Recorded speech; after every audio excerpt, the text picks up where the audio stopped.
This is a joint meeting of Marine Conservation League's Climate Action Working Group and Bell's Ecologically Sound Practices Group. And it's the first time we've done one of these. And so for those who are not regular participants in the Climate Action Working Group, or MCL, I'm Ken Strong, and I, along with Bob Miller, are the co-hosts of the Climate Action Working Group. The mission of Marine Conservation League is to preserve, protect, and enhance the natural assets of Marin in a changing environment. MCL has been doing that in Marin County for 90 years. We're going to have some more announcements towards the end of the program that might relate to things, but I just wanted to let everybody know that Marine Conservation League has two other active committees. One is Parks and Open Space, and the other is Land Use, Transportation, Water, and Housing. Both have regular monthly meetings and are active in advocating for important things in both of those areas. Belle, why don't you say some words, and then we'll start out with all of you. I hope got the agenda. Who knows who got it, but we hope you did. And this is the regular ESP, Ecologically Sound Practices Partnership meeting. It's second Tuesday of the month, and that's today. And we're thrilled to be doing it jointly with MCL. And I have ties to MCL as well as ESP. I'm on the board of MCL. And a number of the people who helped write the best practices for ESP are maybe even here in this room, but some of them are from MCL. Anyway, the interesting thing about ESP is that it was created at the time of the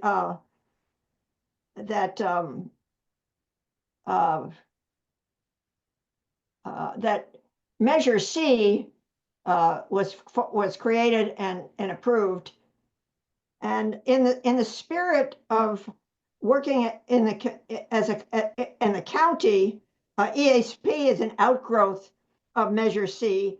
And Mark will say something about Mark or Ann will say something about Measure C. And so leading fire professionals and specialists in environment and climate got together as Measure C was going forward and realized that climate change was making a huge difference in how they were putting the JPA together. And so the environmental interest came out, and there was a working together to create an organization, and that's how ESP got off the ground. And it really consists of just any number of people who work in this area: fire professionals, fire scientists, fire ecologists, climate scientists, lawyers, planners, specialists in garden, native plants, pollinators, wildfire and ecosystem experts, water, sheds, soil, forests. I mean, I could go on. So the membership is varied and large, and there are about 100 people who signed up, and not that many come to meetings, but there's a large reservoir of talent. And one of the things that we do is provide assistance to NWPA for their work in coming up with work plans. And also we work together with them in putting together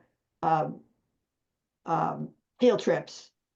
So, and we're doing one other thing now, which is a class we're putting together for the Fire Foundry, and it's very exciting. And we draw on the people in our group. 30 of us have banded together to create a curriculum, and we're in our third year, and that's pretty exciting too. So and I just wanted to say that our next meeting will be May 13th, and we'll let you know more about it. Okay, so I would just interject at this point that we were, MCL was, which we had a meeting about the impacts of climate on insurance in September of 2023, where we talked about how climate was creating an insurance crisis. And we had speakers. We had Nancy Watkins of Milliman and Adam Cole, as former general counsel of the Department of Insurance, talk to us. I will end up dropping in the chat the YouTube recording of that presentation. But in determining it was time to come back and talk again about insurance and wildfire, we learned that ESP had developed this program for today with Mark Brown and Adam Cole, and we just thought it was a real good program to bring to our MCL members, and thus to accommodate ESP's scheduled event, we switched the time of our usual Climate Action Working Group meeting, and really appreciate everybody who managed to migrate their way over to here on a Tuesday afternoon. So, Bill, you want to introduce the speakers, and then we can get started. Well, did you want to? Did you want to say something about the background about you were going to about the kind of devastating fires? Well, briefly, you could do that. Yeah, just again, the reason why we decided it was another good time to talk about it was obviously the devastating wildfires in LA created a new urgency in everybody's mind as to how to prepare our homes and our communities to reduce the risk from wildfire. The UCLA Anderson School of Management has estimated that total property and capital losses for the LA fires could range between 76 billion with a B and 131 billion. And this doesn't include other economic losses to businesses and individuals, as well as, nor does it include long-term healthcare impacts and costs from these fires. I'm sure many of you have seen the videos from the fire. There may be more that are shown today in terms of the way the embers moved, the danger of burning embers, and the fuel loads that surround many of our homes. We also are well aware of the accelerating insurance premium rate hikes and cancellations of homeowners' insurance policies for those living in and near high-risk fire areas. And there's bills in the legislature to try and address these problems. But it's critical that we all personally get involved and take the steps we can to reduce our fire risks and understand what's going on in the insurance climate. Thus, here we are today. Okay, and so now we have two people who are really very appropriate to be speaking about this subject. The first is Mark Brown. You all know Mark. He's the executive officer of the Marin Wildfire Protection Agency. We now just call it Marin Wildfire. And he's going to talk about several things. The primary risks to our homes, how we and fire professionals can assess that risk at both the parcel risk and community risk level, and the mitigation efforts that we need to undertake. What's interesting is that much of Marin wildfires mitigation efforts are not new. This is what Mark says, but the pace and scale of these efforts exceed most other communities. And Mark believes that by guiding and measuring Marin wildfire MWPA and sustainable insurance environment, they will be able to answer questions about expanding new legal requirements relating to 0 to 5 feet. So we have a lot of good things that Mark has been putting his time into. And Adam has, he's a lawyer and a former general counsel of the California Department of Insurance, and he'll speak about the current legal backdrop in California related to homeowners insurance. And he's going to answer a bunch of questions, and one of them is, what's the current availability and pricing of insurance in the face of wildfires? And what does this is important, the sustainable insurance strategy being rolled out by the insurance commissioner, Ricardo Lara, and how does it seek to improve insurance? And I think there's one other question that he had. And And can we do anything about the mitigation efforts that are being considered, and can insurers be forced to do more? So I will let the speakers um, handle what the questions that come, because we'll have those afterwards. So the first one to speak will be Mark, and then that will be followed. I guess if there are some burning questions, yes, some questions to Mark, and then Adam will speak, and then we'll have questions to him and to both of them. And you can put the questions in the chat, or you can raise them yourself. So I think that's the way to begin. We were going to have Mark and Ann make some introductions, which you usually do. But maybe if it's okay with you, if you can hang in there, we'll have you do it at the end of the meeting. Is that okay, Mark and Ann? Yeah, that works for us. Okay, great. Take it away, Mark.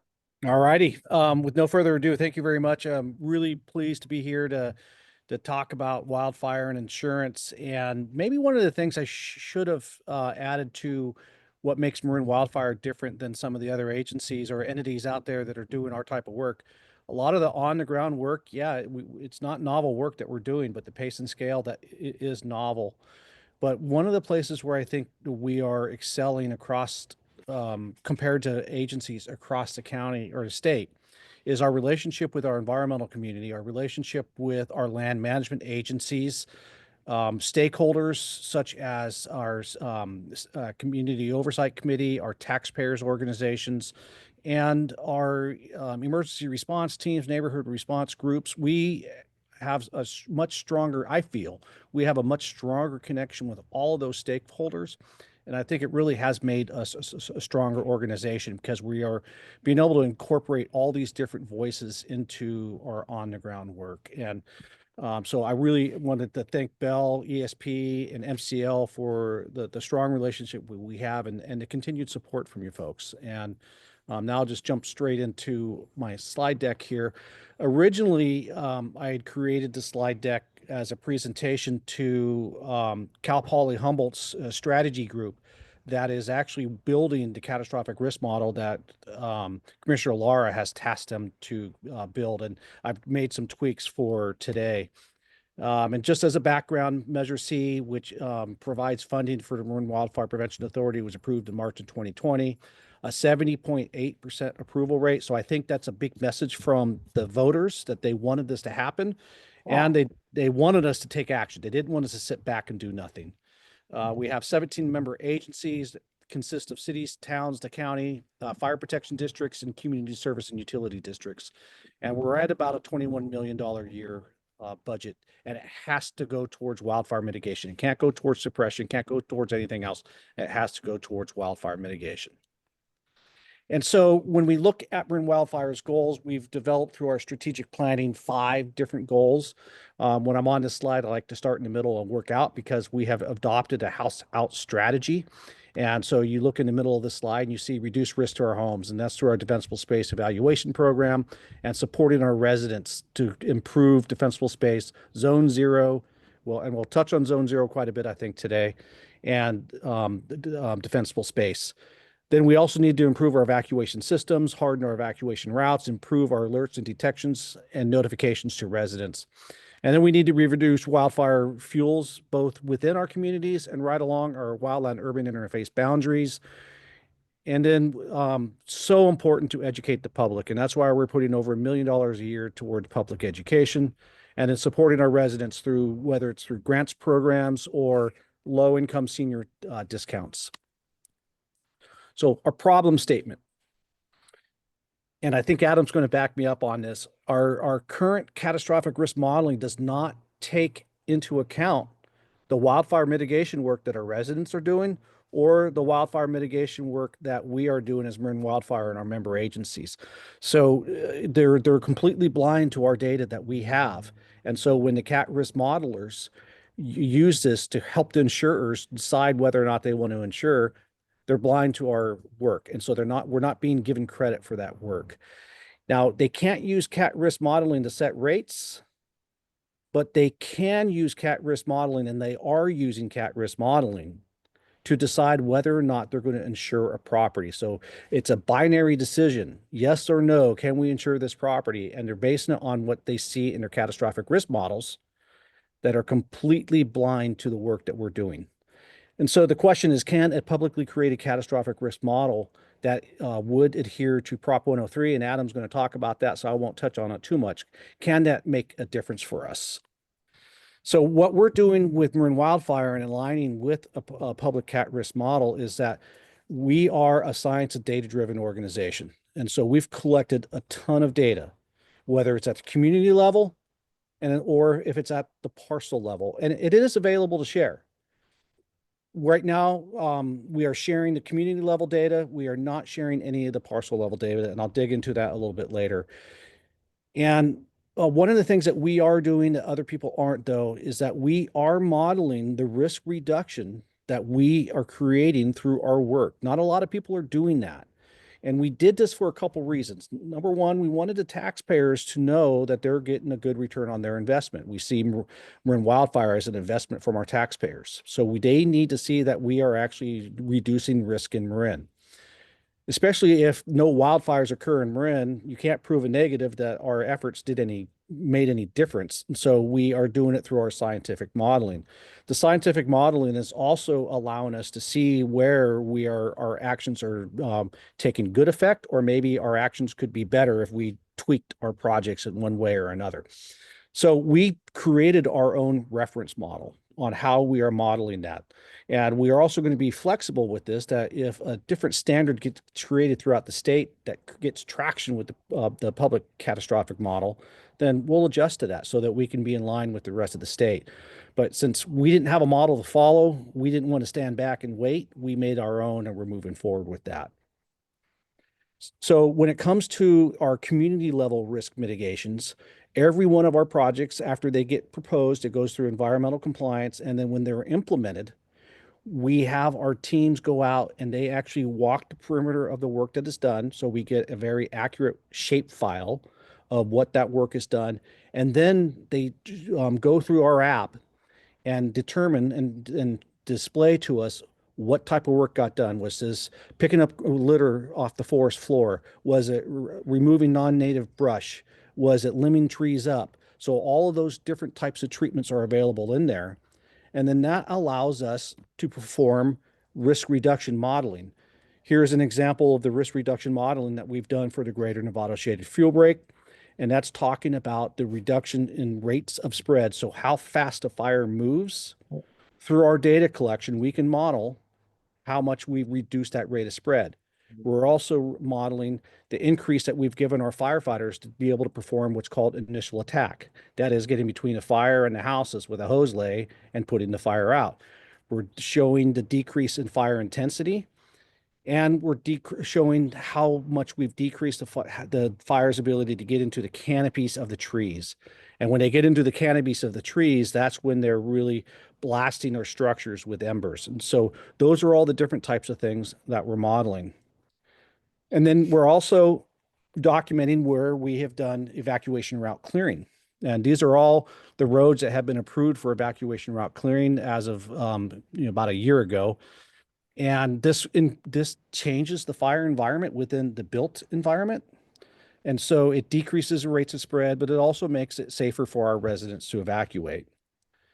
And then it's our home evaluation program that a couple of weeks ago when we hosted the Climate Wildfire Institute, they were calling our inspection program the gold standard. I didn't say it. Other people were calling it the gold standard, and I was just kind of sitting back in the meeting and smiling as they called our program the gold standard. And that's because we have between 50 and 60 different inspectors that go out each year and perform, on average, over 30,000 inspections a year. Since Marin Wildfire has been instituted, we've inspected over 60,000 parcels, and that's out of about 87,000 that are inspectable. Many of those have been re-inspections as well, because we find that we get better compliance when we go out and re-inspect. And for every finding, we know exactly where on that property that finding is. We know, is it a Class A roof? Is it non-combustible siding? What kind of windows? What kind of vents? And then when it comes to the vegetation, we know exactly where the vegetation is, especially in orientation to the structure. We know how far it is from the structure. We know what type of vegetation is, and then we will model, or we will put in what type of vegetation is. And then we model the risk that that vegetation provides to the house based on 2 weather models. And so once the inspection is done, it gets exported to a company called Willow Labs. We model the Diablo wind event, and we use the same weather conditions that we had in Marin on October 8th, 2017. So those were one of the worst conditions that you can have. And so we figured that was one of the conditions we should be modeling. And then there's what we call a dry onshore sea breeze that creates risk for our communities. And so we also model the vegetation that's around the houses, the fire threat that they create from the houses on a dry onshore sea breeze. And that gives us a dynamic risk score. When people go and receive their inspections, they go out and do the work. They can take pictures of the work they did and submit to their fire department that they've done that work. And then the fire department confirms it occurred, or a re-inspection comes and the fire department says, hey, you did a great job here. You fixed this, you fixed this, you fixed this. That gets documented in our system. Or they apply for grants, and then we get proof that they resolved that risk. And so now we have the starting risk score of a property, and then the ending risk score based on the work that people have done. And what that turns into is a map like this. And you'll notice that we aren't modeling this at the parcel level. We're doing it at an aggregated level. Instead of having it down to each individual parcel, we have aggregated it together. And what this is showing, the darker the color, the darker that bluish purple, means the more mitigations, the more risk reductions our residents have done in those areas. And we find this to be really valuable, and this could be very valuable when they start doing catastrophic risk modeling. And there's a couple reasons why we did the aggregated, is that there is tremendous concern that the inspections and the data that we collect will be shared with the insurance industry, and that data sharing will drive non-renewals from the insurance company. So right now we are not sharing any of our parcel level data because we want residents to feel comfortable with us coming onto our property, because we've literally had people not let us onto their property thinking that our inspection is going to be shared with the insurance industry, and that would drive them to be non-renewed. And I can assure you that not a single resident in Marin has been non-renewed because of an inspection for Marin wildfire, because I know we have not shared any of that data with an insurer. Quite frankly, the insurance industry collects their own data in their own way. They don't really care about our data right now. And that's actually a paradigm shift that I think we need to have. The residents are afraid that for the insurance industry to have that data. I think we need to change that. I think we need to have the residents taking so much action on their property, making their homes hardened, creating zone 0 and good defensible space, that they want the insurance industry to see the work that they're doing and say, hey, look at what I've done. I think you should insure me. That's the paradigm I think we need to get into. We also are documenting where residents have reduced risk for electrical fires, but we're also working with PG&E to get that data as well. And, you know, PG&E has taken a hit for a lot of fires that have occurred. And the Tubbs fire is a particular example that people use as a PG&E caused fire. And they accepted they accepted that, but in reality, it wasn't PG&E infrastructure that caused this Tubbs fire. It was private infrastructure. And so we shouldn't just be looking at the PG&E infrastructure. We should be looking at the infrastructure that is non-PG&E as well. And through our on-parcel risk inspections, we are seeing that. We are documenting where people have taken action. And then there's the California Fair Plan, and that is the insurance of last resort. And I believe Adam will have a lot more information on that than I do. But after people have been non-renewed, they can look to get what's called an admitted carrier to cover them. If they are unsuccessful in getting an admitted carrier, they can look for what's called a non-admitted carrier. If they're unable to get a non-admitted carrier, then they go to the insurance of last resort, and that's the California Fair Plan. And this chart here shows the increase of the California Fair Plan over the past 2 years that we have seen in Marin. And the totals there are like over here out in Point Reyes and Inverness, 31% of the properties are covered by the California Fair Plan right now. Oh. And that's a tremendous liability. And then Adam can back me up on this, but when you have a massive catastrophic fire and you have a large number of California Fair Plans policies that have been impacted, that makes it so that the California Fair Plan does not have enough revenue to cover the losses. And that's when they go to the admitted carriers. And I think Adam will touch on that a little bit more, so I won't dig into that too much. But that's one of the threats that we have here in Marin, is with such a high population of California Fair Plan policies within some areas of Marin. Huh. So some closing thoughts. We absolutely positively need to share our community risk mitigation data so that the insurance industry has an easy way to get that. And what is going on in the background right now is called the Wildland Urban Interface Data Commons, or WUI Data Commons. It's being an effort that is to create a central repository for this type of data that the insurance industry has, or specifically the catastrophic risk modelers have access to this. And so if we can all, as agencies like Marin Wildfire, can all decide where this single repository can be, then that would allow the catastrophic risk modelers easy access to it. We have to standardize the GIS conventions, the data collection and all that. So that project is ongoing. It's currently entering phase 3, which is the final phase of creating the WUI Data Commons, and Marin Wildfire has been involved in the background as a partner in how this could get created from the very beginning. So we're really proud that we're helping to drive that. Then there's the parcel level data. And as you'll see, the question is it individual versus aggregated? And our stance is that we think that we should start with aggregated data so that an insurer doesn't know exactly what parcel the data is coming from, so that we can continue to keep the public's confidence that our data isn't going to drive non-renewals. But perhaps when we start creating that paradigm shift that I'm talking about, residents are going to start saying, hey, we want you to share our individual data with our insurer with hopes of being able to maintain our insurance. Then we're starting some interesting partnerships with insurers and brokers for innovative options. Let's use an example of a large HOA that needs to get insurance. And they've been doing a lot of work to get a risk reduction done on their property, yet they still can't get insurance. There's some emerging startup insurers that will come in, partner with that HOA, say, hey, if you get this work done, this, and this, along with what Marin Wildfire is doing with you, then we will provide insurance for you. And then we think that can start turning the tide, where these new startup insurers are starting to make profits. And then some of the insurers that have been leaving the state can go, wait a minute, we're leaving some profits on the table. And so we want some success stories. Another thing that is not going on when it comes to wildfire is that they do not acknowledge the response capabilities of the fire department.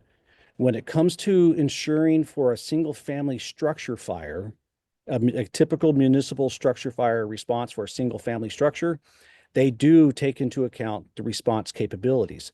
But when it comes to wildfire response, they don't have that similar score. So we're trying to work with the insurance industry to acknowledge the wildfire response that we have. And then we really need some success stories, whether it's through renewals that people have gotten because of the work they're doing on their property. And we also want to see our residents getting discounts through the Safer from Wildfire regulations, which says that if you do one of these 10 items, you're supposed to get a discount on your insurance. But quite frankly, I've become more concerned with insurance availability than I have with insurance rates. I think we're going to continue to see rate increases. But I still think it's more important for us to increase our availability. And that's the last of my slide deck, and I can jump to questions. Oh, thanks, Mark. Yeah. Well, I think we all have questions. There are some questions in the chat that Pam Reeves had a question. Do you see it?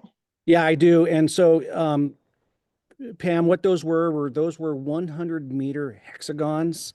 And the darker the color, it just showed a greater increase of risk reduction that has been provided by the residents. It's not necessarily saying what the risk reduction was, but it's saying that that was the percentage for that aggregated area that is for the risk reduction. So if one house has done a great job, but all the surrounding houses within that 100-meter grid didn't, then it's probably going to have the color that shows less risk reduction.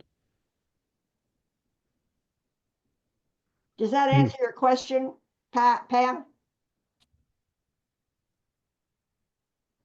Okay, Sure. Thank you. okay.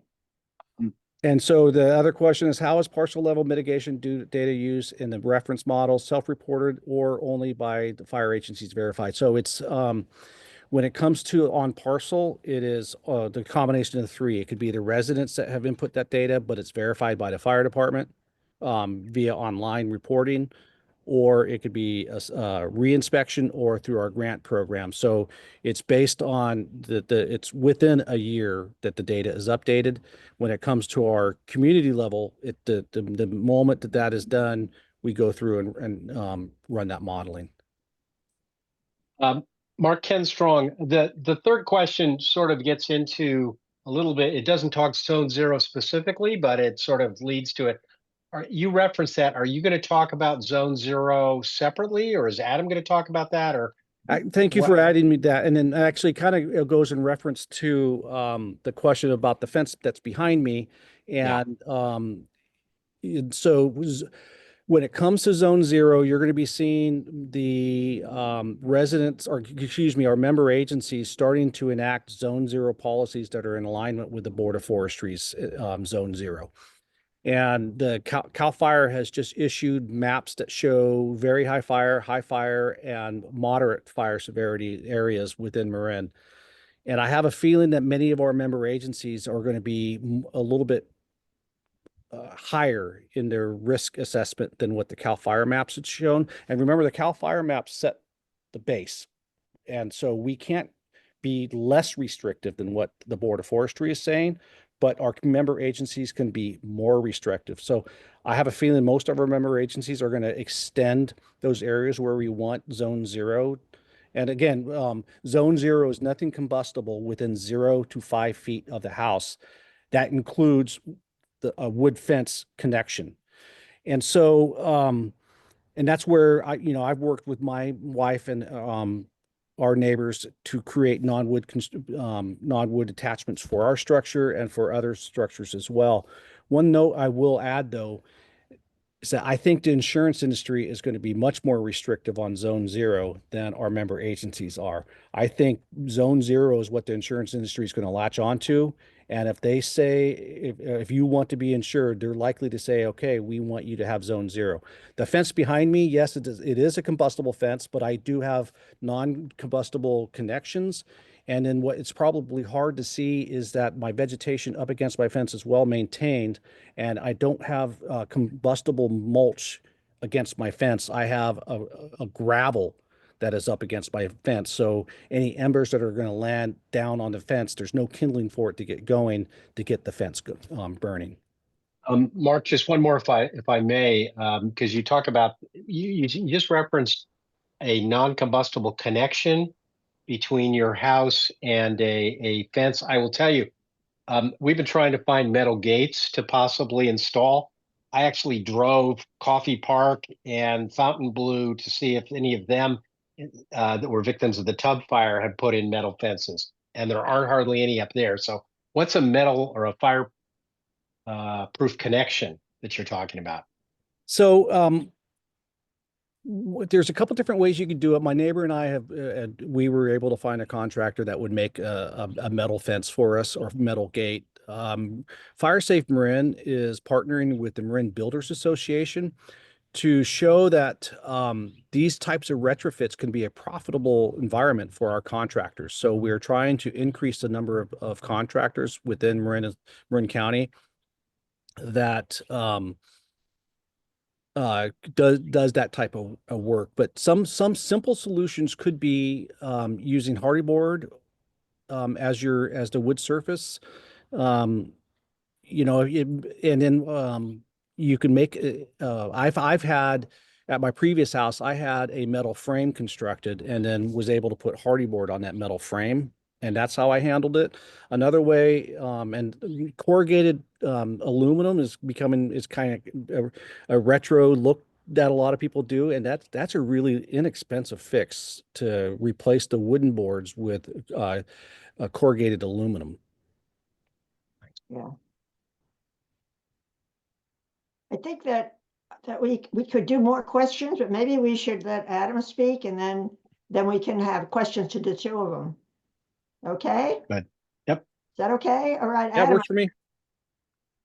are you ready? I'm ready. Hi, everyone. I just want to thank everyone for having me here today. I think these two organizations, the Marine Conservation League and ESP, which I had for quite a long time thought meant extrasensory perception, but I realize it doesn't stand for that, that both of these organizations are exceptional.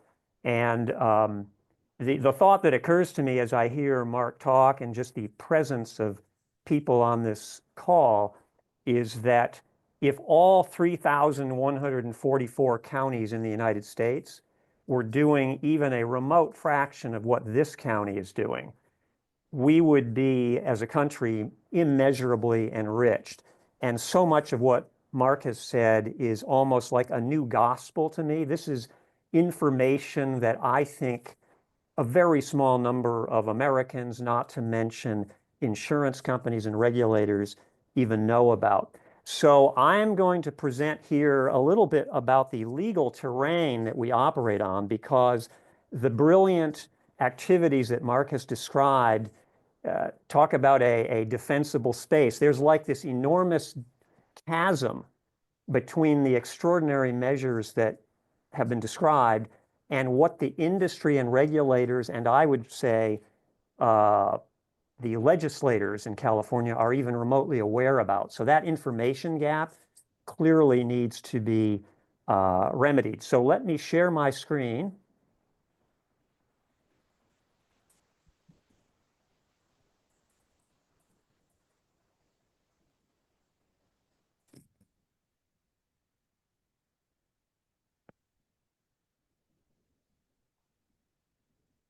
Great. So I have titled these remarks Wildfires, Mitigation, and the Homeowners Insurance Crisis in California.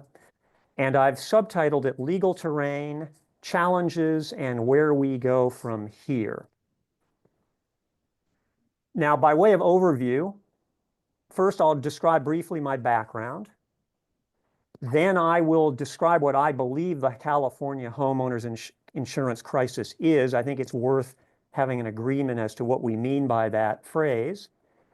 The law, in about 1 minute and 30 seconds, challenges what I think of as where the rubber hits the road. And just to preview this, because it really does relate a lot to what Mark has said, there are really 3 rubber hits the road issues here. From a legal perspective, as the law stands today, insurers may cancel or non-renew policies at their discretion. It came as a huge surprise to me when I joined the California Department of Insurance to realize that. The second rubber hits the road situation is that insurers aren't yet giving adequate credit for mitigation, and that may be the fundamental conversation that I and this group have to talk about. And finally, rate increases present problems, to put it mildly. I'll also describe as briefly as I can Commissioner Lara's sustainable insurance strategy. And then I think the most important and interesting part is to address this crisis. Where do we go from here, with some suggestions, which are just a few of them, a brief word on the FAIR plan, and then as much Q&A as you want.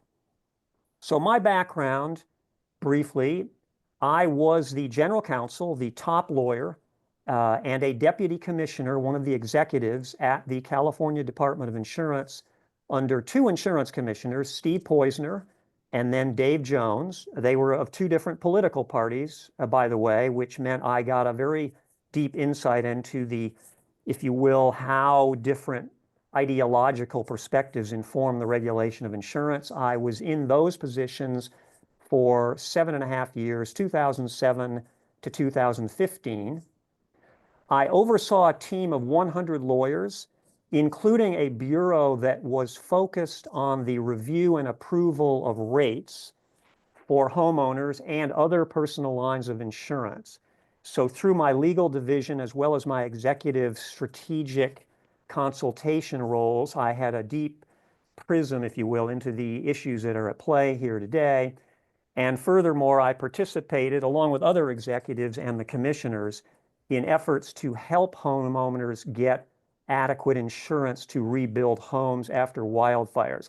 We have had a variety of wildfire crises for insurance purposes in this state for years, and I was part and parcel of troubleshooting that. Finally, since leaving the department, I have had a consulting and expert witness practice involving insurance litigation, and a good portion of it involves these very issues. So the homeowners insurance crisis, what is it? Well, I think we all know various components. First off, we have had extraordinarily destructive wildfires in the last 8 years, quite frankly. And if you look at the chart here, which is quite a well-known chart, it's arranged by the severity of fires based on number of structures destroyed, which is the second from the right column. This is a chart that was prepared by CAL FIRE in January of this year, so it is actually quite out of date as concerns the Palisades and Eaton fires, where the damage since then has grown. Bottom line, increasing frequency and severity of wildfires. If you spend time on this chart, you'll notice that the vast majority of these severe fires have been in the last 8 years, since 2017. That's just notable, and at the root, climate change. I think all of us, whether we're in the insurance arena or any other arena, the home mortgage arena, should never fail to mention that to whichever constituency we're talking to, because it sort of can get lost in the weeds. Now, in addition to the sort of severity type of depiction that the prior slide shows, this one shows the price tag for all of these fires. And the price tag, the financial repercussions, are both the direct cost to replace and repair destroyed and damaged property. If we look at the 2025 LA County wildfires at the top, this also was of January of this year. That figure of $40 billion is just a fraction, I believe, of what those damages and costs are going to be. But we also have all manner of rippling effect, lost wages for people who have to be out of work while they're dealing with these crises, other economic ripple effects. And I think it's important, and legislators and others should be aware of emotional distress, because it's not just a property destruction, but it's a deep personal set of tragedies. So the insurance crisis is generated by those issues, and the question is, why are insurance companies leaving? And more specifically, insurance companies are non-renewing, reducing the locations where they insure, and withdrawing altogether. That, in my opinion, is the nub of the crisis, all of which stems from climate change. So the law of insurance regulation, in, I hope, about 30 seconds. Insurance is a private market product. Let's not forget that. It's not the same as Pop-Tarts or a new Samsung flat, screen, but it's a private market product. Each state has an insurance department that oversees insurance companies, and specifically their rates, their business practices, and their financial solvency. Those are the core 3 things: rates, business practices, meaning how do they treat customers at the point of claim, and financial solvency. Insurance companies do this basically through 2 mechanisms. One, They enforce the laws that the legislature of each state enacts. And secondly, they have the authority to issue regulations that go into more detail, provided those regulations are consistent with laws. Insurance departments cannot, they are not they're not roving lawmakers of their own. And most insurance companies do perceive of themselves as consumer protection agencies. So the law, the consumer protection law that is really at issue here is Proposition 103.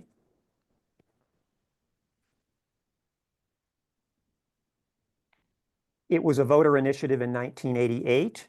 It's like a super law. It cannot be repealed by the legislature except by a 2/3 vote of each house, which is very hard to do. It made the insurance commissioner an elected official. He or she had been an appointed official by the governor, now elected. Requires property and casualty insurers, we call those P&C insurers, which includes homeowners, to get prior approval from the department before changing rates. Changing almost always means increasing, but it could mean reducing. And specifically, no rate may be approved which is excessive, inadequate, unfairly discriminatory, or otherwise in violation of law. And it's really that word excessive that is the nub of what we're dealing with for the most part. And the department itself issues regulations, as it's permitted to do, which provide mathematical formulas for determining whether a rate, an insurance company pricing scheme, if you will, is excessive or inadequate. And fundamentally, because this is a for-profit industry, the regulations permit insurers a reasonable return on investment, which is what we otherwise call profit. These are profit-making entities. A key part of all this process has to do with risk projection. What will the insurer's losses be going forward? And this is not a pure science. It's actually an art and a science. And the people, the experts who do this are called actuaries. It's a very specialized field. And I have learned that the professions with the two highest IQs in America are comedians and actuaries. I'm not suggesting a relationship there, but these are smart people. So the challenge is the sort of rubber hits the road side of things. Three of them. First, as mentioned, an insurer is not obligated to sell insurance to a homeowner. Indeed, or put otherwise, homeowner insurance, it's not a public utility with a duty to serve all, even though, of course, homeowners need insurance for mortgage purposes. It's still treated like a Pop-Tart, basically, heavily regulated Pop-Tart. And insurers have broad discretion to non-renew or withdraw. And here's really the rubber. They can decide to do this because of a financial decision to reduce exposure, unrelated to anything else. They just may decide, look, we feel we've got more writings in California than we want. We just want to change our profile. We actually want to sell more in Kentucky.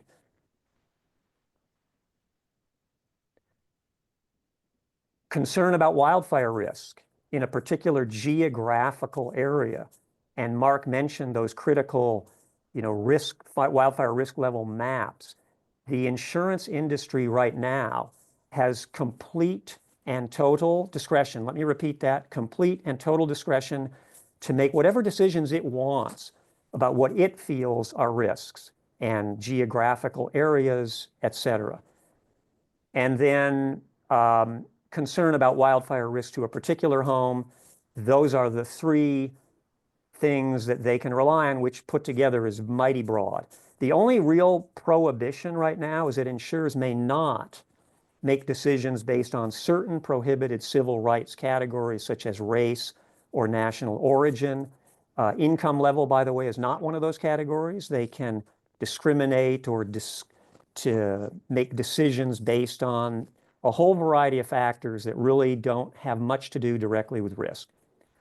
The second rubber hits the road area is mitigation. And this really is, to me, surprising. And there we have a classic mitigation chart.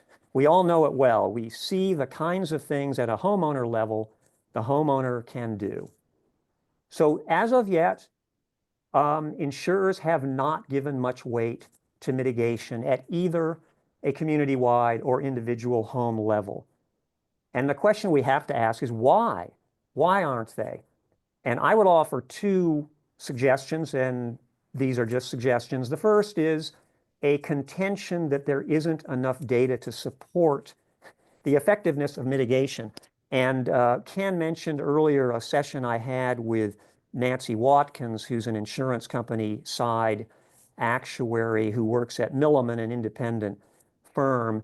And in our debate, if you will, in that session in September of 2023, that was her contention.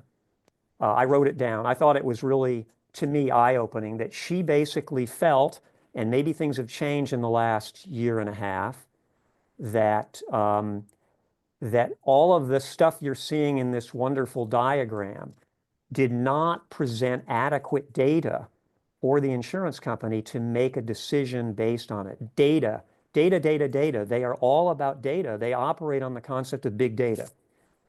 Another possibility is the belief that mitigation is of marginal significance in the face of a catastrophic wildfire.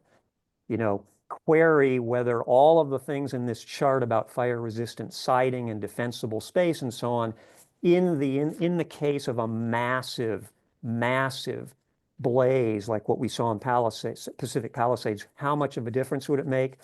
This is partly speculation on my part, but I think the industry is still not entirely persuaded. And I put here other factors, question mark, because this remains elusive to me. I want to add something that I think is very important, and that is that entrepreneurial tech disruptors have not stepped in with what we call fintech or insurtech mitigation affirming insurance. That, by the way, is my phrase, mitigation affirming insurance. In other words, I want you to understand the sort of significance of this. We are in the epicenter of the most creative, brilliant, AI, computer-based, technologically advanced innovations in the history of the universe. It's all right here in the Bay Area. I'm in San Francisco, you're in Marin County. Basically, and I have not done a systematic study, no brilliant recent MIT grad with a creative mind and entrepreneurial impulse has yet broken this chain, if you will, has not yet figured out a way to step in. So I want to talk about that a little later, but I think that's important. And finally, the third rubber hits the road is rate increases. This is what the insurance companies are primarily asking for to resolve this crisis, to keep them in place in California. The premiums are easily likely to increase by 50% or more if they get what they want. And we have to ask, really? Can homeowners afford it? And that's not really a kind of rhetorical question. Some can, some can't. And the second prong of rate increases is, will they stabilize the market? And we don't know that for sure in California, but what we do know is that in states such as Texas and Florida, insurers got rate increases they asked for, and they had all the tools available to make those increase, and they still withdrew. So it's a question. I want to briefly mention Commissioner Ricardo Lara's effort to try to deal with these questions, his so-called sustainable insurance strategy. What is its purpose? Basically twofold: keep insurers in California, what we call availability, and keep prices low, what we call affordability. As you know, as you can tell, there's obviously a tension between those. And there are four main pieces to the sustainable insurance strategy, all done through regulations. First, mitigation, requiring insurers to take into account mitigation when setting rates. Catastrophe models, allowing these models to be used by an insurer in exchange for their agreement to insure in certain wildfire distress zones. Third, allowing insurance companies recovery of reinsurance costs in rates. And again, that is there's a reciprocal commitment to insure in wildfire distressed areas. And finally, a speeding up of the rate review process. So the commitment to insure in distressed counties You may have heard about this, and we can talk about it at more length if you're interested. The announced goal of the strategy is to make sure that insurance companies that get these benefits will insure in a particular county like Butte County to 85% of their statewide share of homeowners insurance. It gets into some mathematical formulas, but it's an ambitious 85% number, or increase coverage in a distressed state by 5% annually, or provide an alternative commitment. The additional piece of the strategy is to bolster the FAIR plan. Now, the catastrophe modeling, and when I put in CAT modeling, because we call it CAT modeling, the Google search pulled up that image. So that, I suppose, is a form of CAT modeling. This CAT modeling, and Mark was mentioning earlier catastrophe modeling. One thing to sort of clarify, as of now, insurance companies cannot use catastrophe modeling in creating rates. They can, and I think Mark said this, use catastrophe modeling to decide whom to insure in the first place, but they can't use it for rate determination. I don't want to go over this in detail except to say a whole process has been set up at the department to allow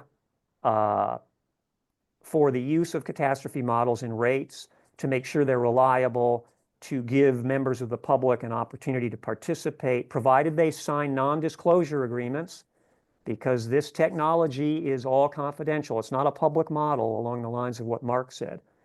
And thus far, 4 vendors have jumped in, a company called Karen Clark and Company, CoreLogic, Moody's, and Verisk. This is all quite interesting. If you go online to the department's website, after a few clicks, you can find the submissions and the back and forth between the department and these risk modelers. And they are jumping into the fray because, let's face it, there's a lot of big money in this, because this is basically 4 competitors, all proprietary modeling. We don't know what's in the black box, that will sell their product to insurance companies who will decide which to use. Commissioner Lara, as the last bullet point says, has committed to developing a public catastrophe model in conjunction with Cal Poly Humboldt. I think the time frame on that is likely to be about 5 years from now. That would be my guess. And finally, basically, where do we go from here?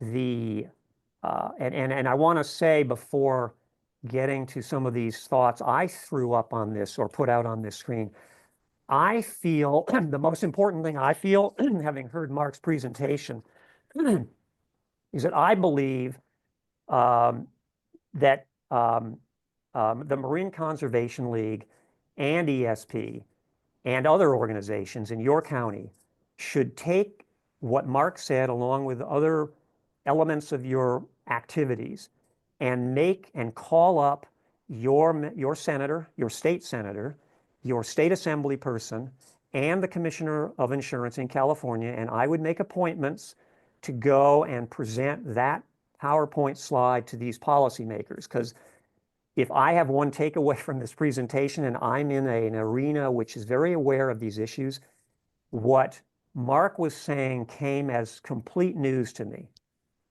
It's like, it just put so much specificity on how much incredible work is being done that the insurance industry and certainly regulators, I don't think, are paying much attention to. But a few thoughts of my own. Tightening regulations. I think the sustainable insurance strategy is getting at some important things. I feel the mitigation part could be tightened, because right now the mitigation regulation just says that insurance companies shall take account of community-wide and individual home level mitigation. I think there should be much more specific numerics there, mathematics about how that gets calculated. Similarly, with insurance commitments to insure in distressed areas, I feel that there should be a tightening of that. Federal and state tax credits for homeowners who mitigate. You're probably aware, or may be aware, that 2 Congress people from California, federal Congress, have introduced a bill to create grants and tax credits for homeowners. So any and all incentives for homeowners to do what Mark is talking about at an individual level, yes. State investment in wildfire prevention. As you know, many of us probably voted in favor of Proposition 4 back in November. It's a $10 billion bond that provides a lot of money for climate projects and other things, of which $1.5 billion is earmarked for wildfire prevention. Regrettably, based on my understanding, the legislature is kind of arguing over how exactly to allocate that money, that $1.5 billion. I hope they can get over those disagreements and get right to it. I mean, we could go through a huge list here: renovation and relocation of utility power lines, fuel reduction management at community and home levels. This is what you are all doing at an absolutely exemplary way. Support of fire-resistant building materials. I'll just say anecdotally, I spoke to a professor of structural engineering at a UC campus who has an exceptionally important or interesting PowerPoint about how different building materials can massively reduce fire loss. Also, thinking outside the box, a nonprofit public option homeowner insurance company. An analog could be the California Earthquake Authority. And then your ideas, I'm sure, are manifold. I think in the interest of time, well, I just want to say that there is a bright spot here, and it really relates to something that was said earlier. And this bright spot that some people may be aware of, and I apologize for the small typeface here, but a few days ago, there were announcements about a new insurance policy that had been issued to the Tahoe-Donner Homeowners Association, and it is a collaboration between the broker Willis, the Nature Conservancy, an insurance company called Globe Underwriting, and a unit of UC Berkeley that created a nature-based forest management insurance policy. And it directly links insurance to proactive wildfire mitigation efforts. And the new policy covers a bunch of acreage that is owned by this association. And according to the association, it has secured a 39% lower premium and an 89% lower deductible than what would otherwise be available. And you can read about this just by keying any of this in on the internet. This particular article I cite came out a couple days ago. And I'd like to see more about this policy and really dig into this. You know, is this the future? As the FAIR Plan, I'm going to leave that untouched for the moment. We can talk about it if you want. There's a lot to be said there. And I'll just end with what Euripides apparently said. And I don't agree with all of it. Question everything, learn something, answer nothing. I agree with the first two prongs of what Euripides said. I do not agree with the last. I think it's important to answer, and I will leave it at that and open it up for any questions people may have.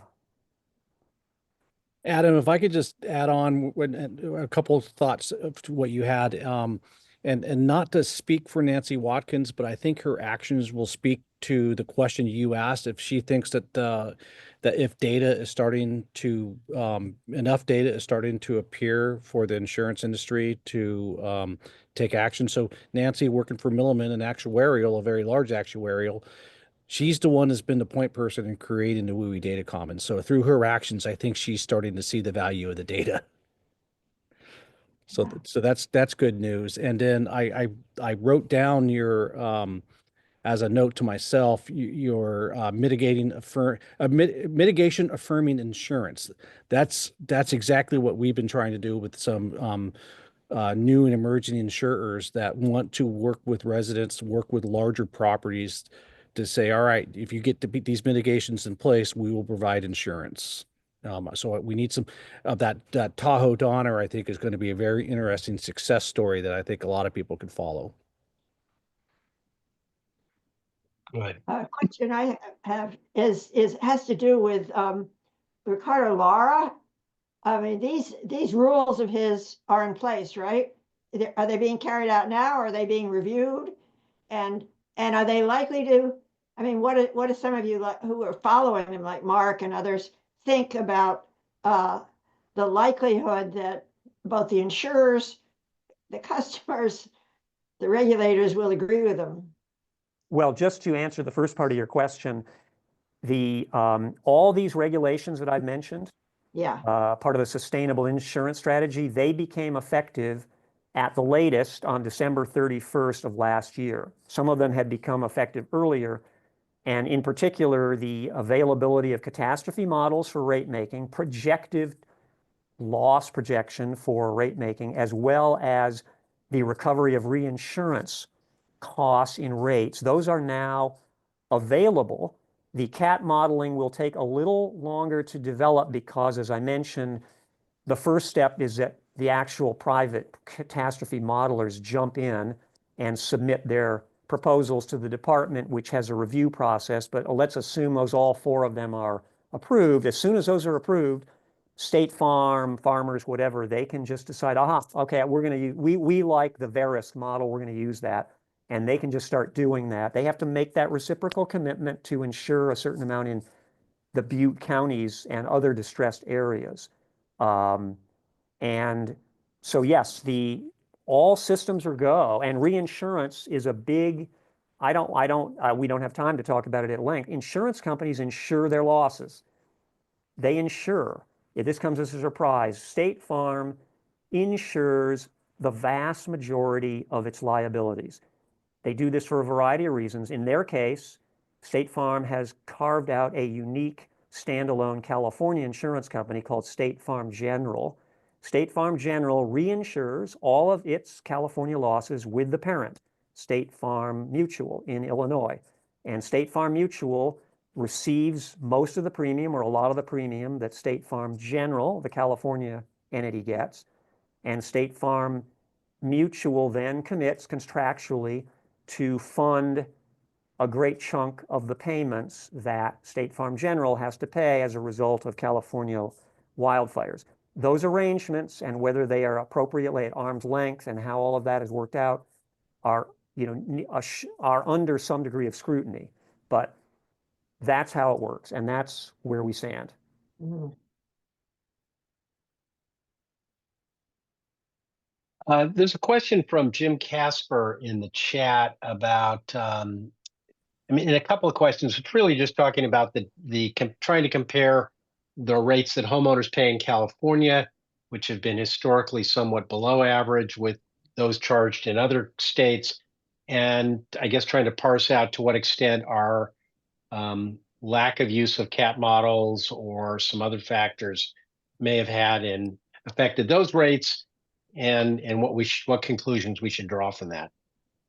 Well, Adam, you have any thoughts? Yeah, if I understand the question, there may be multiple parts to that question. If we're talking about the past, I have some answers there. But if we're talking about the future, I think it's fair to say that the use of CAT models, and this does get to what Mark was saying, but my instinct is that the use of CAT models, and certainly the recovery of reinsurance costs, will increase the price of insurance for California policyholders by a very substantial amount. It is conceivable that if we have data, good data, such as what you are developing, and insurance companies see it and trust it, believe it, and are willing as a financial profit-making matter to rely on it, that they might say, well, we want a rate reduction, we are agreeing to less. But that, I think, I don't see rates based on these accommodations that the insurance commissioner has provided. And I'm not here to criticize. This is a very difficult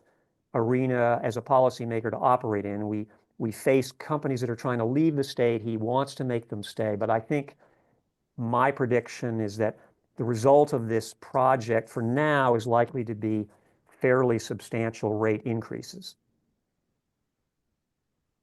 If the question is the past, then yes, rates have been lower in California than many, but not all states. And at the same time, data collected by the National Association of Insurance Commissioners shows that California-based homeowners insurers have had profit margins that have exceeded the statewide average. And some of us are trying to kind of reconcile those kind of data with data such as ratings downgrades of companies like State Farm General and also Mercury, where some of the data, the aggregated data, show healthy profits of California insurers over the last 10 years, but some of the analytics are showing otherwise. Some of us are simply trying to get a handle on the numbers.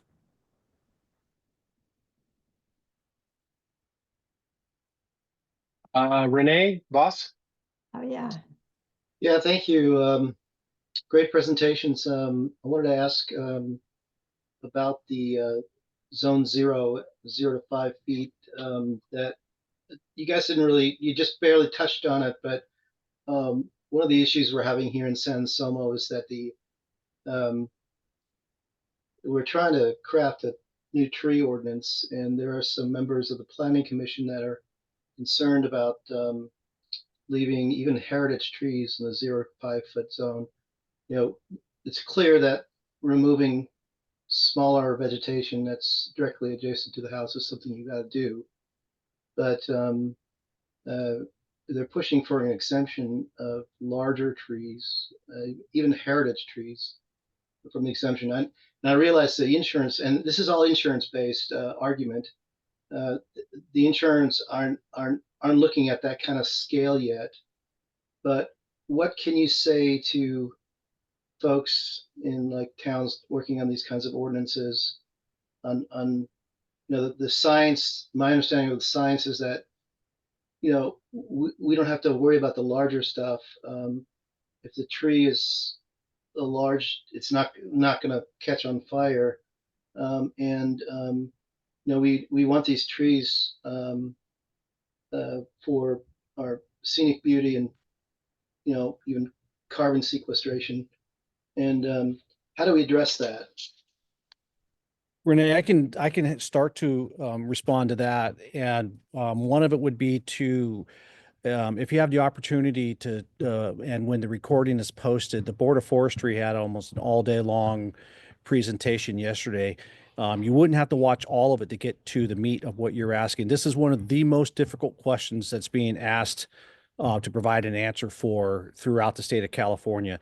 And Jana Valikovic from UC Cooperative Extension delved into that quite a bit and addressed mature trees with a large diameter within zone 0 or right on the edge of zone 0, and provided a couple of different options to the Board of Forestry that eliminates the need to remove those trees, and how those trees can be maintained and how they can be limbed up. And she was looking at, she's trying to explain both the value of those trees being in place, whether it's for cooling of the house, for providing moisture for the ground, shading, so on and so forth, but also balancing that with the risk. And the risk being not necessarily if it's a well-maintained tree that the canopy itself is going to catch on fire, but the leaf litter that's going onto the roof, the leaf litter that's going on the ground. So she provided some different options for the Board of Forestry. And so a lot of us are waiting to see how the Board of Forestry interprets or decides to go in that way. Once it's posted, I really recommend watching Jana. She's super smart. She's one of the people that I really trust when she starts talking. Michael? Thanks. So this again is zone 0 question. And the question I have, which somewhat relates to where you define zone 0, is what happens if your neighbor's vegetation is in your zone 0, but not their zone 0, or the opposite? And that's the property lines, and who is responsible for taking care of the vegetation across property lines is one of the most difficult decisions. And sometimes local ordinances supersede what state says. So my recommendation, and this is long before this has been a significant issue. This is almost I started doing defensible space inspections in 1991 and was running into this then. And so my first recommendation is to always try to work it out between your neighbors, come to an agreement. I've done some manicuring of vegetation on my neighbor's side of the fence because I know it has a benefit to me, and my neighbors allowed me to do that. So that's the relationship we've developed. And I get that that's not always possible with neighbors. And so the next step is to work with your local fire agency. The agency that having jurisdiction, even though we're in wildfire, provides the funding and the mechanisms for the inspection. It's our fire departments that maintain the authority. And so if you can't work it out between neighbors, then unfortunately, you're going to have to lean on the fire departments for that. Thanks.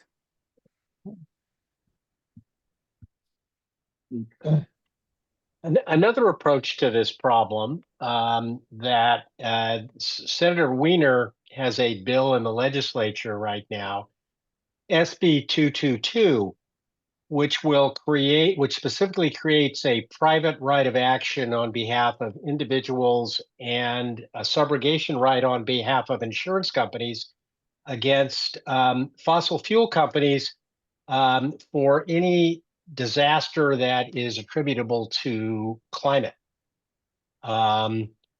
It defines a climate disaster as an extreme weather event, including a wildfire, heat wave, etc. I must say I don't think this bill is going to go anywhere. But one of the points that led to it is that we have insurance companies which are providing substantial insurance benefits to fossil fuel companies and are also investing heavily in fossil fuel companies. And here we've got people, entities that are complaining about the impact climate is starting to have on their business model, who don't seem to be adjusting that part of their business model. So unfortunately, I mean, there's a hearing in the Judiciary Committee today on the bill, and I would like to think it could pass or something, but that's another thought, is we need to be thinking about how we get the insurance company, which regularly files subrogation lawsuits against utilities when they cause a fire, to look at other culprits for some of these climate-caused fires. There's an editorial remark on that one. Scott Other Wiener, questions? Scott Wiener is a friend of mine, and I think he's a Yeah. very creative policymaker. And that's not a critique of that proposed legislation. I do see, I didn't have a chance to go through all the chat, but I saw one from Eric Young earlier in the conversation. Eric asks, well, what about these proprietary risk models such as Zesty? They have algorithms, they're proprietary, and it's not clear what they are doing to take account of mitigations and so that a homeowner can have some say in his or her risk score. And the answer to this question, Eric, is unfortunately, this is kind of a rubber hits the road issue. It's frankly the first of the rubber hits the road, which is the current legal regimen permits insurance companies to decide as they see fit whom to insure and whom not to insure. And correspondingly, they can use whatever tools they want that are not subject to departmental approval to make those decisions. So they're relying on Zesty AI, and Zesty AI is spewing out information about risk. Whether that proprietary model is how good it is, we don't know. But I guess my broad comment about this is, and this is kind of a third rail conversation when it comes to the insurance industry, do we need a new regimen which actually says you have to write homeowners insurance in California as a condition of being an insurer in this state? For example, you want to write auto insurance, you got to write homeowners. Would that violate due process? Is there some, or is that a permissible kind of conditioning? Because right now we still are, it's like we're playing a game of chess, a rook down, because of the insurance company's virtually complete freedom to use whatever devices it wants to make these decisions. And in looking at the 6 or 7 bills that are currently in the legislature, I noticed that none of them is going there.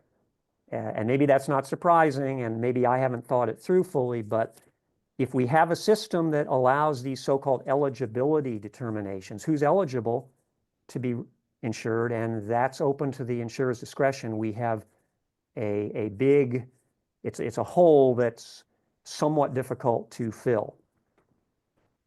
There's a question in the chat or a comment from Danielle Kagan, who talks about wildfire prepared home certifications. Mark, if you can answer that, or if Danielle, you want to talk about it, she's talking about AAA giving credit to those in terms of renewals, et cetera. I can definitely affirm her statement. CSAA has been one of the more forward-leaning insurers, from my opinion, and especially in accepting wildfire prepared home designations. And there is there hadn't been it took a little while to get that success story. The wildfire prepared home designation is a very difficult designation to get if you already built. If it's a new build, then it's a little bit easier to get. And Jim Casper actually in a private chat asked me about a house that he saw in yesterday's Board of Forestry presentation that was a wildfire prepared home in Paradise.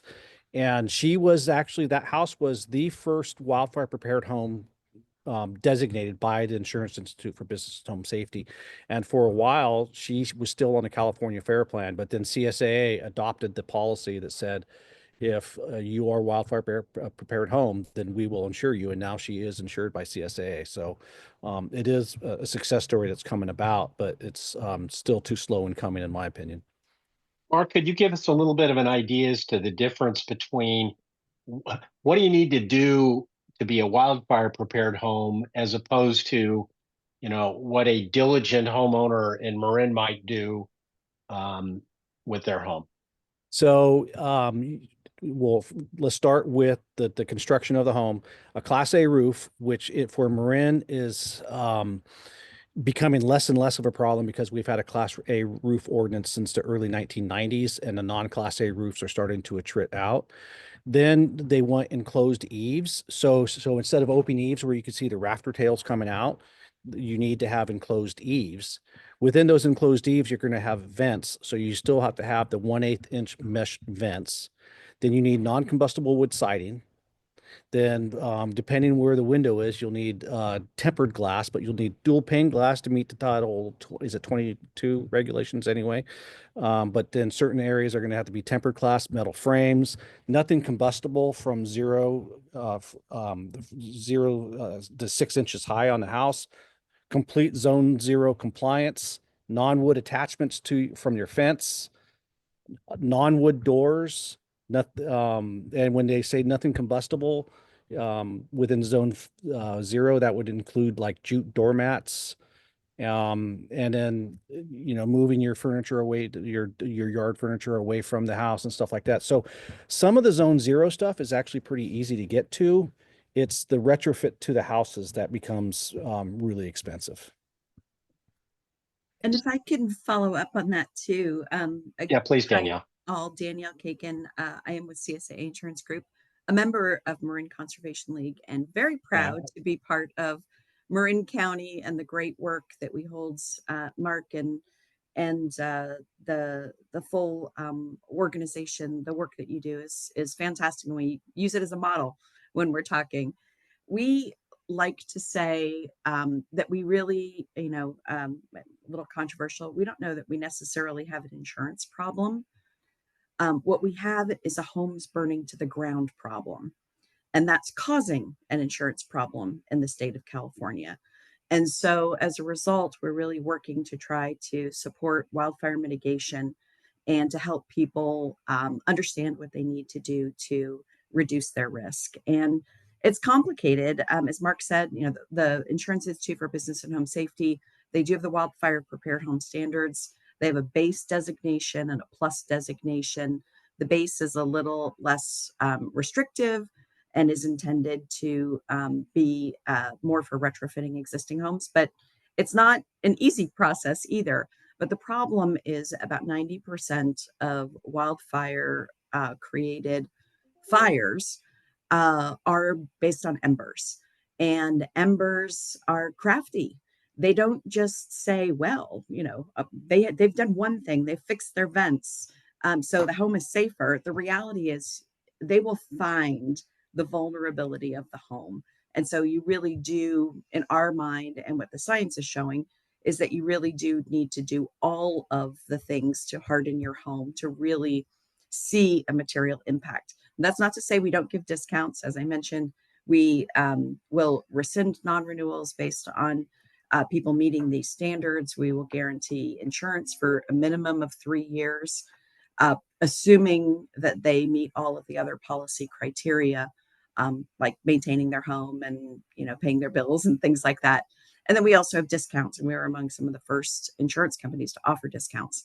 So we believe that mitigation is really important, but there's a long way to go.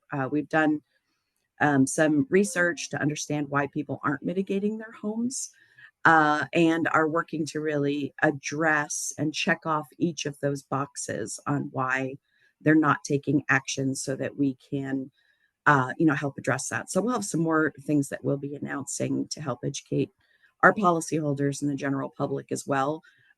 There's lots of great information out there, Marin County and other areas. And sometimes people just want to hear from their insurance company and know what our standards are and what we need to do. And so we're working to lean in more on that space. Oh, thanks so much, Danielle, for chiming in. And I know you've been at other MCL meetings in the past, and anyway, we appreciate that perspective. Yep, for sure. And if it's helpful to present in the future, I'm happy to do that. I'm out talking to groups all the time. Great. Well, we may take you up on that. So I have a question for you, Adam. The question is, have you got, I think you do, have you got some advice for people, and there are increasingly more of them, people who are losing their insurance, what they can do? I mean, as soon as you learn that you are no longer insured, then you have to find a way to get reinsured or find some way to deal with it.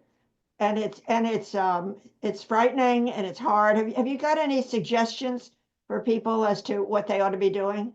Well, I think my first, yes, I suppose step one is to challenge the insurance company promptly. For step one is promptitude, moving fast, because you don't have a lot of time. You have maybe 2.5 months before the insurance company is able to actually, well, if depending on how much notice they've given, you don't have a lot of time.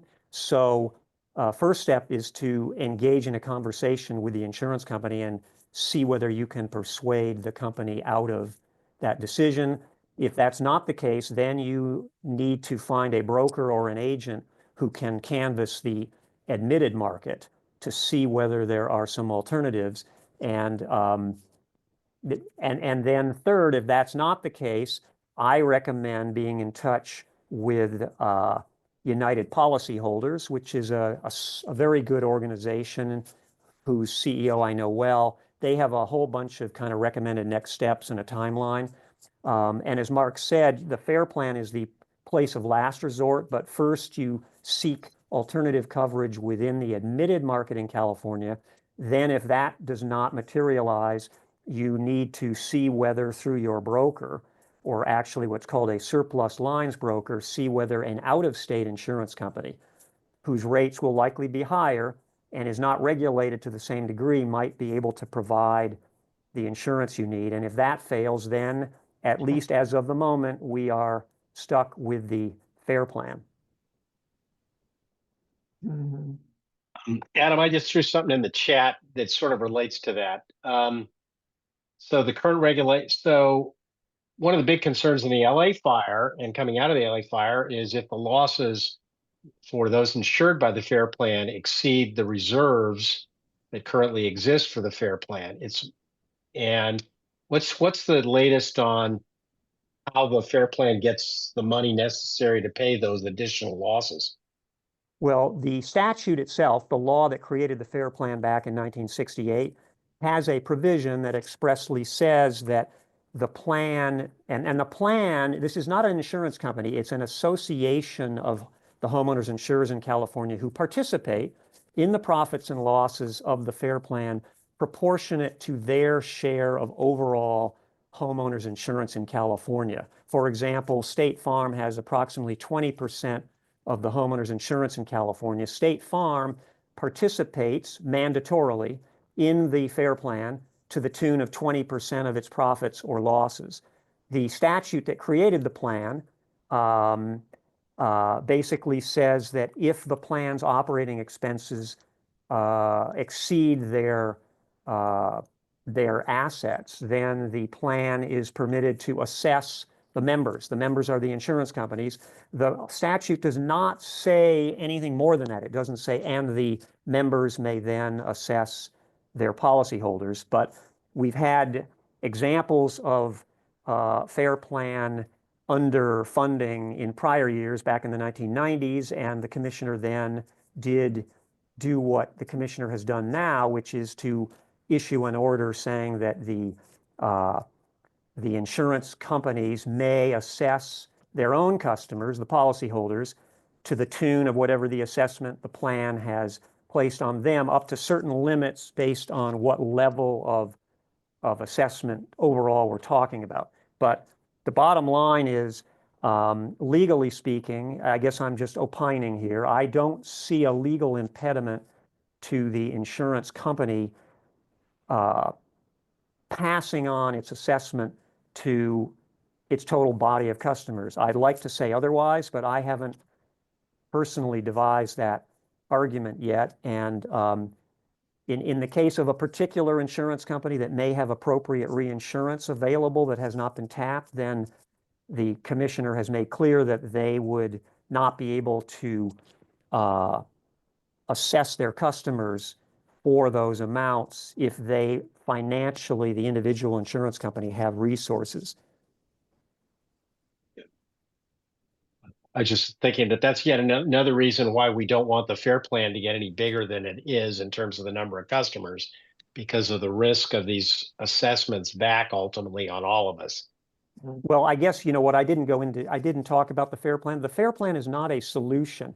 And Danielle Kagan may agree with that or not, but I don't think the FAIR Plan is a solution to the problem, because it's actually something of a vicious cycle, in that since the FAIR Plan consists of the insurance companies that write in California, CSAA, State Farm, Farmers, the more losses the FAIR Plan has, the more problematic the financial situation of the individual insurers, and an extensive amount of liability of FAIR Plan might lead more insurance companies to leave the state, which in turn leaves fewer insurers in the state who have to foot the bill of the FAIR Plan, all of which is to say the plan, the placement facility as it's called, was never designed to be the major insurer. And I think fundamentally we're getting back to the biggest public policy issue there is here, which is who is responsible for paying for climate change and its implications? And do we need more taxpayer funding here? Do we need liability of the oil and gas industry, as you mentioned? Where does this land?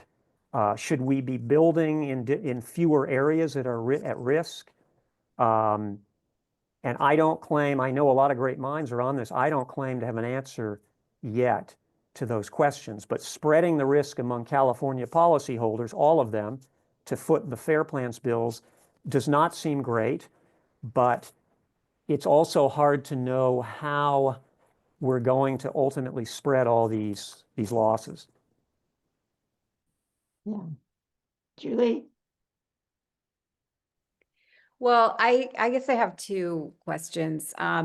First is, has anyone ever explored having a federal wildfire insurance program similar to the flood insurance? And I know this is not the right time to be asking how we can beef up our federal resources.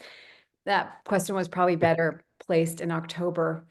And I also wondered, Mark, maybe if you could address how many homeowners in a neighborhood need to take the steps in order for the neighborhood to be better protected. I mean, if I do everything and no one else around me does anything, I mean, I've just spent a lot of money to make myself feel good, but it's kind of lulling myself into a false sense of security. Great question. A recent study, well, I guess it's not recent anymore, it's about 3 years old. It was conducted by CoreLogic and Milliman, and they looked at wildfire risk mitigations that would be needed, and they were recommending between 75 to 80% of the leading edge of a neighborhood would need to take action for true wildfire resilience. Some interesting data that we've collected, though, through our Defensible Space Inspection Program, and Danielle was kind of touching on this. What is what is causing people not to take action on their property? And so we've been asking the residents different questions in different ways. And here's what's funny is that one of the things that's driving people the most, besides insurance, is there's a societal obligation to do what's right. That's actually been one of the things that people have been looking at the most. And we're also trying to, humans are competitive. We're also trying to use a little bit of a competitive nature. Hey, by the way, look at this community. They're looking better than you guys are. Maybe you guys need to take a little bit more action so you can be more prepared than that community right next door to you. So, and then we've been partnering with Insurance Institute for Business and Home Safety, IBHS, and San Jose State University on a study of what is the human nature behind changing our defensible space and home hardening environment. So I'm looking forward to that report coming out. Yeah, And you that- would have thought that after Coffee Park and Paradise and all the fires in 2020, et cetera, you know, everyone in the state would have taken all these steps. I know I'm preaching to the choir here. Yeah. I guess too many people still think it happens to other people.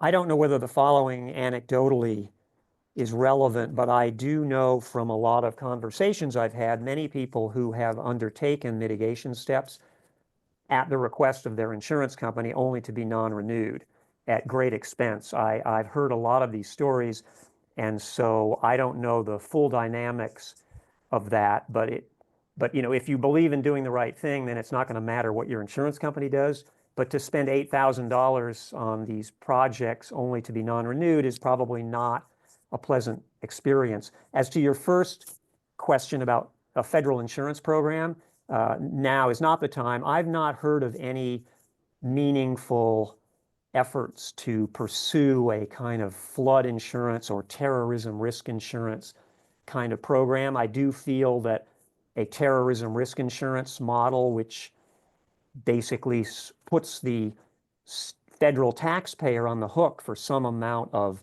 loss above an attachment point in the case of a severe event, could be, maybe that's where we're ultimately headed. But as of now, there's not a lot of appetite for federalizing this area of law. Doesn't it also, though, I mean, what happened with earthquakes and floods? I mean, at that time, at those times, there was a breakdown of public support. There was a breakdown of any support. So the question is, are we at a crisis now with respect to the damages from climate change, which we can see in the LA fires, for example? I mean, we're getting up there the 200 billion or 150, whatever it is, 60 billion. Is there some logic developing for kind of a public program? Well, let me just answer that by saying, on the sober side, I believe we are at a point of market failure. That is to say, I don't think that the private market can supply the product that consumers need, namely homeowners insurance, at a price point that consumers can afford. And hopefully, through CSAA and others, maybe that will change. But I feel we are at a market failure point. But I would end my own remarks on the more bright spot, which is I do find that particular Tahoe Donner insurance policy is really worth studying. All of what went into that, the incredible sort of collaboration between the University of California, an environmental group, the Nature Conservancy, and insurance industry, that concluded that they could write that policy at an appropriate price point. The only thing I noticed about that policy is, despite the fact that that association has 1,500 acres, the policy limit is $2.5 million. My take on that is that policy is really an experimental policy. They're just sort of floating the idea that through appropriate forest management and nature management, they can actually devise a product that will fit within a private market profit-making model that is actually affordable. But they're probably really at the beginning, but we need to get, in my opinion, a lot more of the brilliant Silicon Valley minds in on this. So we have time for one or two more questions, and then I know we've got some announcements and things after that. Yeah. So any Well, last questions?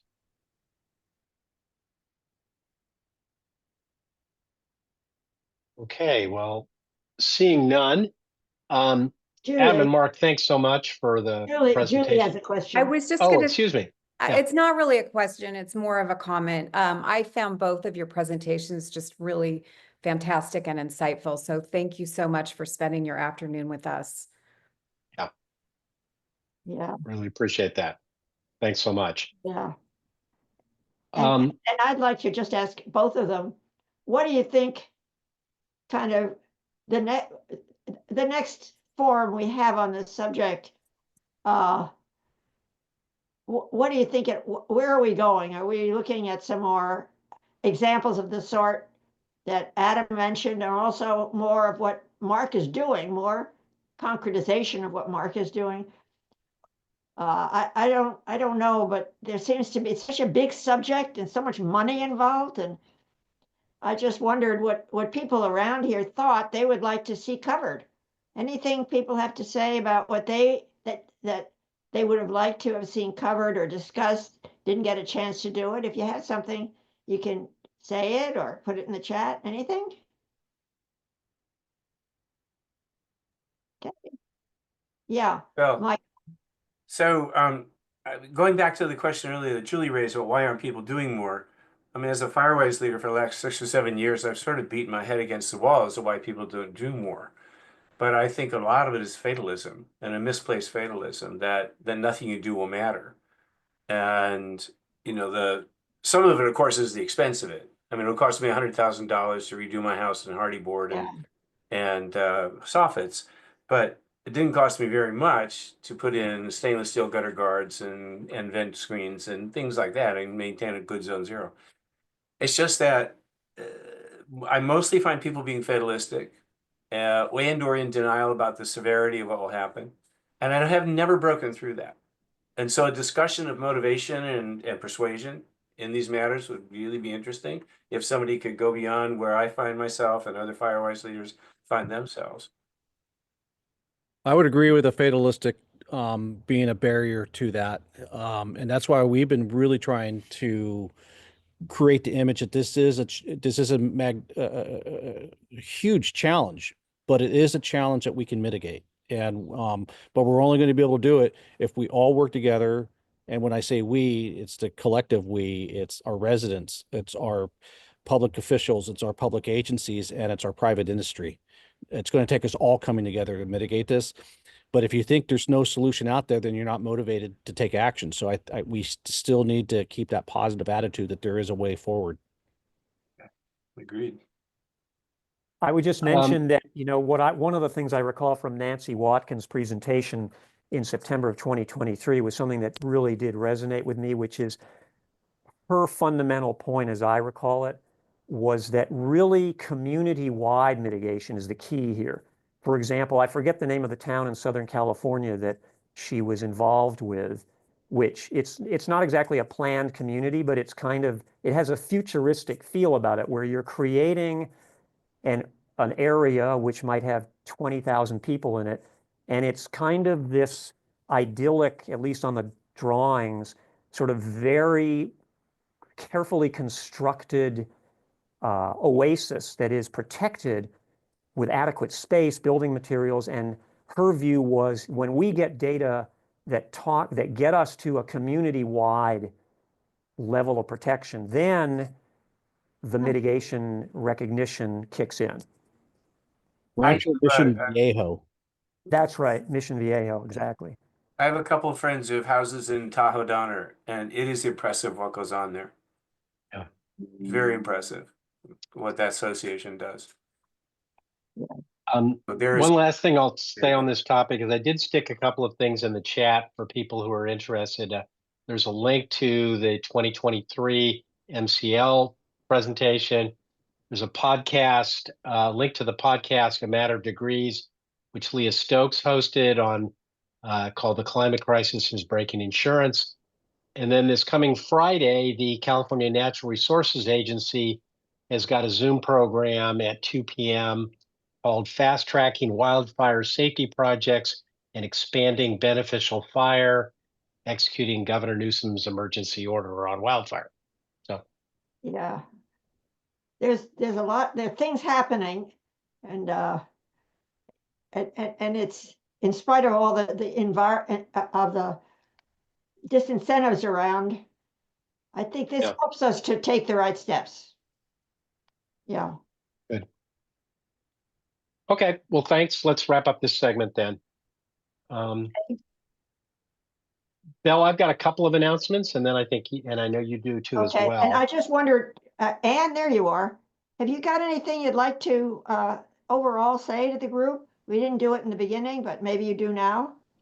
Sure. Yeah, that sounds great. Okay, fine. Well, let's hear Ken, and then we'll do you. Okay. You want to do Okay. you right now. Go ahead. Sorry. Thanks. Go ahead, Ann. Go ahead, Ann.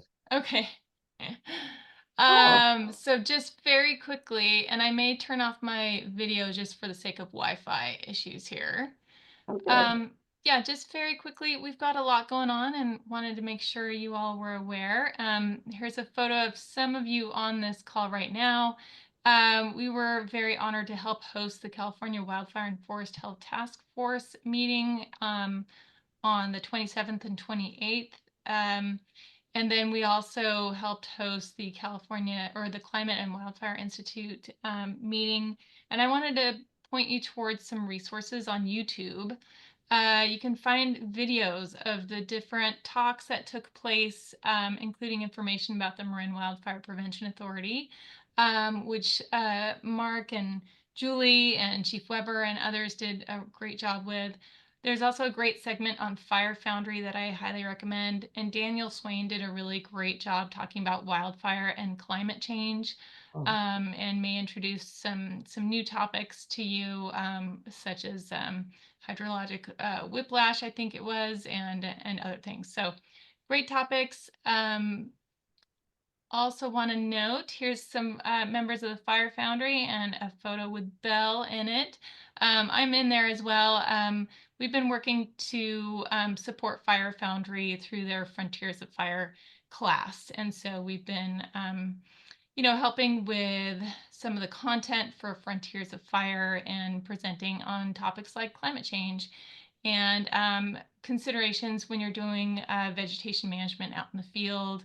And a whole variety of different topics that get exposure to a lot of good content out there. So I don't want to go too far into the weeds here, no pun intended, for the sake of time. Also, I want to note that every year the Marin Wildfire Prevention Authority and our committees put together a work plan for the following fiscal year. So our fiscal year starts July 1. And so we've been working now for several months to brainstorm projects, programs, etc. for next fiscal year. The next meeting, that's a public meeting, is the Operations Committee on May 1st. The board will consider proposals for next year on May 15th. So one highlight I want to note is that, we have a grants program to support residents to do home hardening and defensible space work. And one of the things we're really going to push for is support for Zone 0 work next year. So that's, already supported through the grant program, but I think that's going to be a major component, if not the primary component of next year's program. So stay tuned. The member agencies are working on that right now and fine-tuning what that program is going to look like next year. Also, I want to note one of the great things that we were able to do at the task force meeting was highlight new dashboards. All that modeling that Mark was talking about. We've been working on collecting data through the home hardening and defensible space inspections and the grant program, and when we're implementing fuel projects out in the field. So pulling broom, acres and acres of broom pulling, for example. And so we are collecting that data across all those different member agencies and really trying to measure progress towards our goals of reducing wildfire risk to homes and on the edges of communities here through shaded fuel breaks, etc. So these are available on our website. I'll put links in the chat so you guys can check them out. And then I want to note, Belle asked me to talk a little bit about the emergency proclamation. For the sake of time, I'll be very brief. If you want to dive into this topic, that webinar mentioned on Friday the 11th at 2 p.m. Is going to be very informative. So you may know on March 1st, Governor Newsom declared a state of emergency related to wildfire, and that really, the purpose is to push projects forward more quickly towards compliance with CEQA, the Coastal Act, etc. That's only for new projects initiated in 2025. It does not apply to existing projects. And those projects that would use this suspension of CEQA and the Coastal Act, etc., still have to go through a process. There's an environmental protection plan that was just released today. I have it in front of me. I haven't even read the whole thing yet. The state EPP, or Environmental Protection Plan, is the guide for projects. It includes a whole bunch of best management practices that need to be included in your project, and you need to submit your project to the state. There's an approval process. 2 secretaries of departments have to approve it, and it has to be listed publicly. So we're exploring this, and you'll find out how we end up using it, because we'll end up, informing the board what we do and what we submit to the state. So generally, our approach is to continue incorporating all of our project design and implementation features. So all the things that we have worked so hard on with the ESP partnership and Belle Cole and others, and that we've incorporated from different plans and programs and environmental documents. We're going to continue doing all of those things that help our projects be, ecologically sensitive and protect sensitive resources, and incorporate kind of that lens into all of our wildfire risk reduction work. So we're going to continue doing that. And looking at the list of best management practices that I have sitting in front of me that are part of the EPP, I think that's going to be the end result regardless for everybody taking part in that program. It's a pretty long list. So I'll put a couple of items in the chat, some links so that you can dive into all of these topics in a little more detail. But happy to answer Thanks, some Ann. questions now if there's time. Thanks a lot. That's really great. Yeah. I think I we're a don't know. little short on time, but Yeah.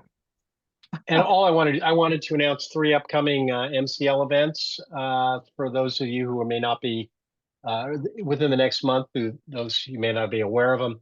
First of all, we're having our annual meeting on Friday, April 25th at 5:30 p.m. So MCL members, if you have not yet signed up and would like to, please do so. 2 days from now, on April 10th, the Parks and Open Space Committee at 3 o'clock, it has a presentation featuring Ann Altman, who is the superintendent of Point Reyes National Seashore. Ann is going to talk about their upcoming management plans as they relate. We're not looking back necessarily at what's the decisions on the ranchers. We're finding out about what their plans are going forward in that regard. And then we've got also on May 7th, we've got a presentation, land use, transportation, and water. We have Charles Schneider from Cal Trout, who's going to bring us up to date on the historic Eel River Agreement, which has to do with what's happening with the water supply from Eel River and the dam that's going to come down, and how that may or may not affect water in Sonoma County and Marin. So those are some upcoming events. Did you mention earlier the event where Wade Crowford is going to be speaking? I'm assuming that's what the one is on the 11th. That's right. That I put it in the chat. Oh, okay, good. Yeah. Yeah. Okay. Okay. Anybody else All right. have anything to announce or comment on? Well, thanks everybody for sticking it out, staying with us. Yeah, Great meeting. yeah, it was really A delightful. really good meeting. Good job. Thank Good information. Thanks a lot. Yeah.